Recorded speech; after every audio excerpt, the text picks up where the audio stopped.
Brittany Bundles, and today is going to be a Sunday chit chat video. I mentioned in a few videos back that I wanted to start doing this thing called Sunday chats, where pretty much I answer questions that you guys may have sent me. So if you guys sent me questions via Instagram, Facebook DM, comments under my videos, emails, text messages, I pretty much just read through the questions and I pick a topic, I pick a question to elaborate on and to go over with you guys. So that's what I'm doing right now with this video. Be sure to give me a big thumbs up, make sure that you are subscribed, and let's get right into this video. So today's video is going to be answering questions about filing business taxes. Now, I'm not going to get into depth about business taxes because I'm not a tax advisor, and so I'm just going to speak from my experience. So I did get a question about why you should keep track of your business spending throughout the year, and is QuickBooks a good app to use? So I'm gonna just go into that. QuickBooks is a great app to use. It's really useful just because it does help you keep all of your spending for your business in one place. Now, it is important to keep track of what you're spending, because when you go to file your taxes for your business, it is going to be beneficial for you to write off. In most cases, it's pretty beneficial to write off what you've put into your business so that you don't owe as much. And what I mean by that is, so say like for me, I have a hair extension business. So some of the things that I'm going to write off would be my hair extensions, any advertising that you have through like your Facebook, your Google ads, your Instagram ads. If you have a phone number or a business phone, if you buy different type of like shipping materials. So things like that, you definitely want to keep track of, because it's, like I said, it's going to be helpful when you're writing off, when you're doing your taxes. Some people don't really keep track of them, so that when, you know, tax time comes, you're just scrambled around and you're like, I really don't know what to bring with me.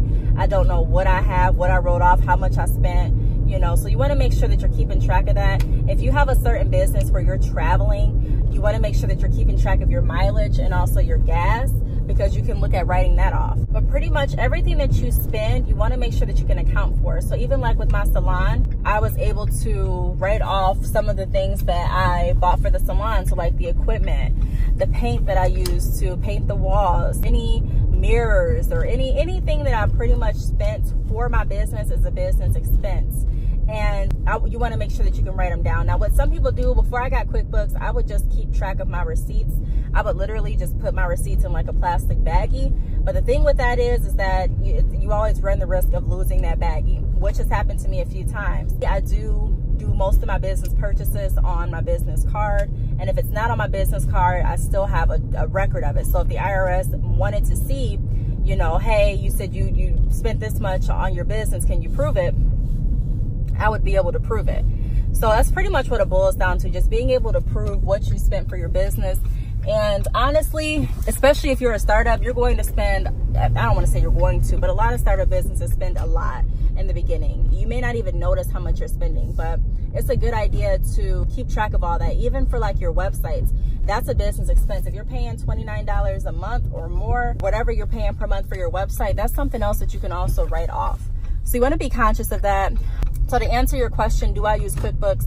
Yes, I use QuickBooks. I don't really use QuickBooks as in-depth as I should. I mean, I think I used it for a few months this year, and then the majority of my spending, I just had receipts, and I was able to just print out of my transactions. So I will be careful of that, just making sure that you keep everything, because it is going to help you when you are filing your taxes. Now, one thing to consider, I do know if you're looking for like a business loan, a lot of places are going to look at how much you're actually making for your business. So if you say you made, I'm just gonna throw out a number, say you made $10,000 for your business, and you were able to write off like $12,000. At that point, it shows that you lost for your business.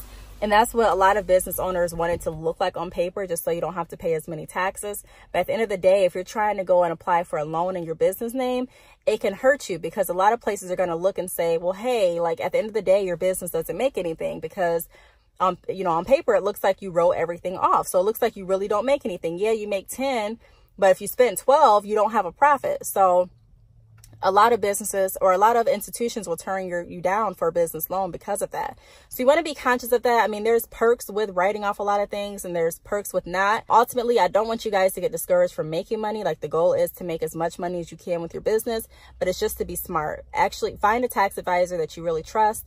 Find someone that is going to have your best interest at heart and your business interests at heart. The person that's been doing my taxes for years, I really love working with her. I really trust her. She was doing my taxes.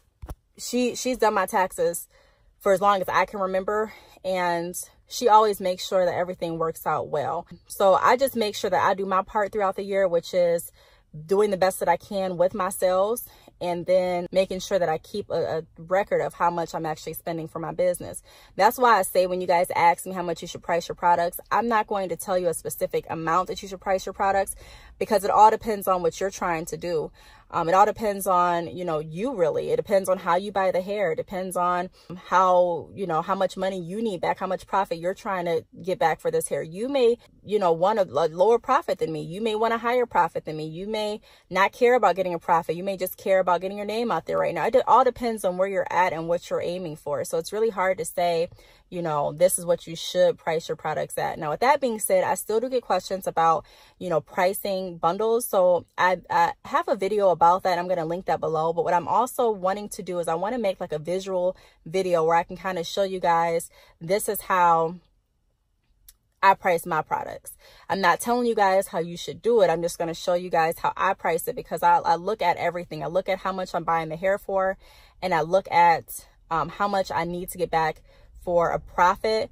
I look at how many orders I'm typically getting, how much I'm trying to make in total for the month. So I look at a few different things, and that helps me come up with my prices. I also, I don't get too hung up on what everyone else is offering, but I want to make sure that I'm competitive, but I never get too wrapped up in another competitor's pricing, because their business is their business, my business is my business, their quality is their quality, my quality is my quality. So I have to just be very conscious of that. And I want you guys to as well. I know I was getting off topic, but I really hope they answered the question. It was just a quick question as far as, do I use QuickBooks? The answer is yes, I do use QuickBooks. But the whole point of it is just making sure that you keep track of your expenses, so that if you need to write them off, you can do so, and you actually have proof in case the IRS asks you. So if you guys have any questions, feel free to leave them down below. Make sure that you give me a big thumbs up. Please make sure that you are subscribed. I will see you guys in my next video. Bye.